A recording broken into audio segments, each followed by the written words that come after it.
हरियाणा विधानसभा चुनाव की औपचारिक घोषणा नहीं हुई है, लेकिन सियासी बिसात बिछाई जाने लगी है।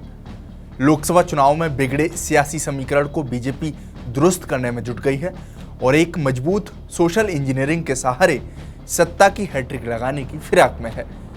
कांग्रेस ने 10 साल के बाद सत्ता में वापसी के लिए हरियाणा मांगे हिसाब अभियान शुरू किया है, जिसके जरिए बीजेपी के खिलाफ माहौल बनाने का प्लान है।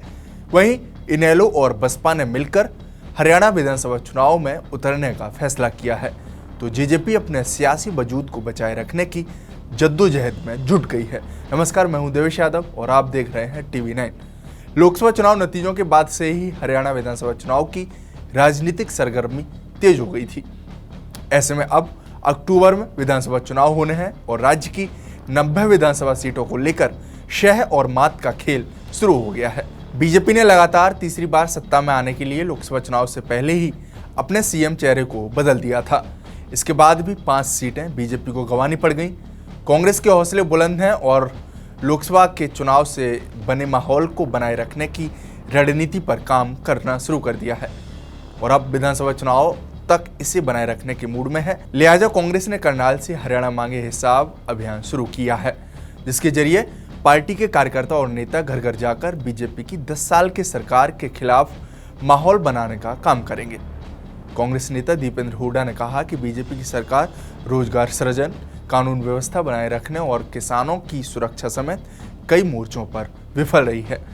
हरियाणा मांगे हिसाब अभियान के जरिए बीजेपी सरकार की विफलताओं को उजागर किया जाएगा। हमारे नेता और कार्यकर्ता राज्य के सभी 90 विधानसभा क्षेत्रों में घर घर जाएंगे।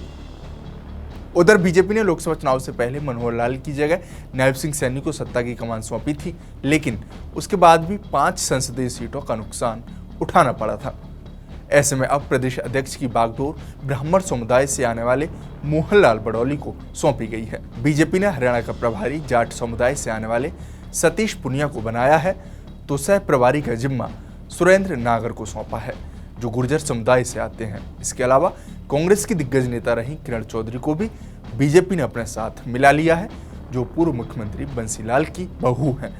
लिहाजा बीजेपी ने अपने सियासी समीकरण को दुरुस्त कर मजबूती से कास्ट केमिस्ट्री के साथ विधानसभा चुनाव में उतरने का प्लान बनाया है। ऐसे में बीजेपी का शुरू से ही फोकस गैर जाट वोटों पर रहा है, जिसके चलते ही 2014 से 24 तक पंजाबी समाज से आने वाले मनोहर लाल खट्टर को सीएम बनाए रखा था। अब उन्हें हटाया तो ओबीसी में सैनी जात से आने वाले नायब सिंह सैनी को सत्ता का ताज सौंपा, जो विधानसभा की जंग को फतेह करने के लिए ताबड़तोड़ बैटिंग कर रहे हैं। देखना है कि बीजेपी गैर जाट पॉलिटिक्स के जरिए सत्ता की हैट्रिक लगा पाएगी। ये आने वाले समय में पता चलेगा, लेकिन अभी राज्य में इनेलो भी अपने सियासी वजूद को बचाए रखने की जद्दोजहद कर रही है और बीएसपी के साथ मिलकर चुनाव लड़ने का प्लान बनाया है। ऐसे में सीट बंटवारे पर भी सहमति बन चुकी है। इसके तहत 37 सीट पर बीएसपी चुनाव लड़ेगी और 53 सीट पर इनेलो अपने प्रत्याशी उतारेगी। वहीं मुख्यमंत्री का चेहरा अभय चौटाला होंगे। बता दें कि इनेलो का आधार जाट वोटों पर है, तो बीएसपी की दलित वोटों के बीच मजबूत पकड़ है। इस तरह INLD बीएसपी ने गठबंधन करके जाट दलित केमिस्ट्री बनाने का दांव चला है।